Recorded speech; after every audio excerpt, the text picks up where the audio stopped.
চলে এলাম আরেকটা নতুন দিনের শুভেচ্ছা নিয়ে।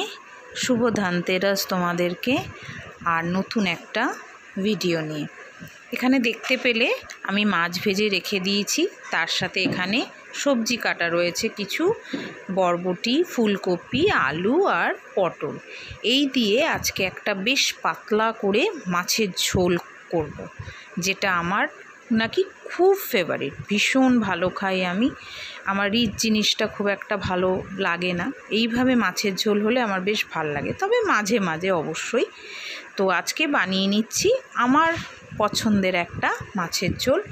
এখানে সুন্দর করে সবজিগুলোকে একটু ভেজে নিচ্ছি, তার সাথে বেসিক মশলা নুন, হলুদ, জিরে গুঁড়ো, ধনে গুঁড়ো দিয়ে সবজিগুলোর মধ্যে অনেকটা জল দিয়ে দিলাম, দিয়ে ফুটিয়ে নিয়েছি, সেদ্ধ হয়ে গেছে। এবার এর মধ্যে ভাজা মাছ আর কুচনো ধনে পাতা অ্যাড করে দিলাম, দিয়ে আবারও ভালো করে মাছের ঝোলটাকে ফুটিয়ে নেব। এবার আমার তৈরি ফেভারিট মাছের ঝোল সবজি দিয়ে।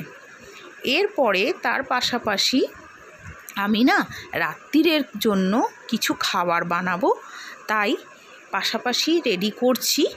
এই দেখো, চিকেন, ভিনেগার, গোলমরিচ দিয়ে একটা ব্যাটার বানাচ্ছি, মানে বলতে পারো চিকেনটাকে ম্যারিনেট করে রাখছি। তার সাথে পেঁয়াজ কুচি, আর তার সাথে রয়েছে টমেটো, কাঁচা লঙ্কা আর ধনে পাতা। আমি এটাকে মিক্সার গ্রাইন্ডারে গ্রাইন্ড করব। প্রথম স্টেপটাই চলে যাই, এখানে রেডি করে নিয়েছি, কড়াইটা বসিয়ে দিয়েছি, তেলও গরম হয়ে গেছে। কুচনো পেঁয়াজটা আমি এখানে দিয়ে দিয়েছিলাম, দিয়ে ভালো করে নাড়চাড় করছি, করে নিয়ে এর মধ্যে আদা পেস্ট দিয়েছিলাম, ওটা আর আমি তুলতে পারিনি। এবার দেখো, আমি না চিকেনটাকেও অ্যাড করে দিচ্ছি, যেটা আমি বললাম ভিনেগার, নুন আর গোলমরিচ দিয়ে মিক্সড করে রেখেছিলাম। এর মধ্যে না দেশি ডিম দুটো এসে গেছিলো, আমি ওটাকে বার করে দিলাম। এবার এটাকে ভালো করে কষিয়ে নেব, এমনভাবেই কষাবো ড্রাই হবে জিনিসটা। আর যে মশলাটা করে রেখেছিলাম মিক্সিতে, ধনেপাতা, টমেটো আর কাঁচা লঙ্কা বাটাটা, ওটা এবার এর মধ্যে অ্যাড করে দেব। দিয়ে তারপরে নুন, মিষ্টি, কিচেন কিং মশলা আর একটু গরম মশলাও আমি গুঁড়ো অ্যাড করে দিয়েছি, যাতে টেস্টটা খুব ভালো হয়। এইটাকে ভালো করে আমি শুকিয়ে নেব। দেখো, জল জল মনে হচ্ছে ঠিকই, কিন্তু আমি পুরোপুরি এটাকে ড্রাই করব, কারণ আমি যেটা বানাবো তার জন্য এটা ড্রাই দরকার আমার। সো চেষ্টা তাই চলছে। চলো এটাকে আমি কমপ্লিট করে নিই, পুরোপুরি ড্রাই করে নিই। দেখো হয়ে এসছে, এবার এটাকে নামানোর পালা। এটাকে নামিয়ে রেখে আমি না সাথে সাথে ময়দা একটু মেখে রাখছি। আশা করছি বুঝতেই পারছো কি বানাবো আমি।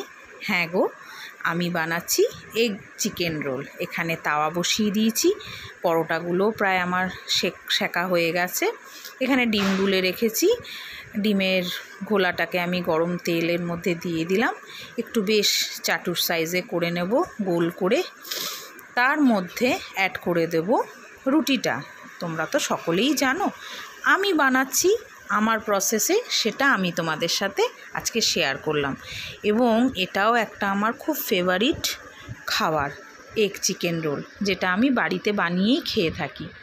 এই দেখো, এখানে চিকেনগুলোকে আমি, যেটা শুকনো চিকেনটা বানিয়েছিলাম, ওটা আমি এখানে অ্যাড করছি। আগে না 2-3টে বানিয়ে ফেলেছি, তো তার জন্যই শেষ হয়ে এসছে। এবার আমার জন্য আমি বানাচ্ছি। এখানে চিকেন দিয়ে দিয়েছি, খানিকটা শসা দিয়ে দিয়েছি। আমার না ওই কাঁচা পেঁয়াজ কচকচ করে যে দেয় রোলের মধ্যে, কচকচ করে, ওটা আমার একদম ভাল লাগে না। আমি এইভাবেই রোল বানাই আর খেয়ে আনন্দ পাই। দেখো, সুদীপেরটা বেশ তেলে ভেজেছি বলে, আর ওটা পিৎজা কাটার দিয়ে কেটে নিয়েছি, টেক্সচারটা এই হয়েছে। আর আমারটা একটু কম অয়েলে ভেজেছি। তো চলো আমি আমার ফেভারিট খাবারটা এনজয় করি। তোমরা সকলে ভালো থেকো, সুস্থ থেকো।